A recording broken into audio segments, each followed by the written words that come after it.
Nakatutok na po ang motoridad sa isang paparating na bagyo. Nasa labas po ito ng Philippine Area of Responsibility. Pero pag pumasok na po, tatawagin itong bagyong Pablo. At base po sa storm track ng Weather Central, bukas o sa Lunes ito papasok sa PAR.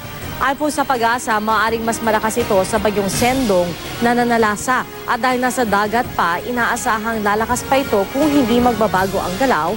Posible maglandfall po ito sa Eastern Visayas sa Miyerkules. Bukod po sa Visayas, posible rin maapektuhan ng Northeastern Mindanao, Bicol Region at Metro Manila. Kaya naka-red alert na ang Disaster Risk Reduction and Management Council Region 5. Sa huling tala ng Pag-asa, nasa 1,600 kilometers east of southern Mindanao ang bagyo.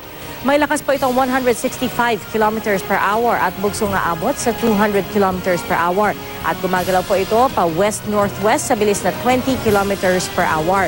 Dahil malayo pa ang bagyo, maganda po ang maging panahon sa malaking bahagi ng bansa bukas, kabilang na po ang Metro Manila.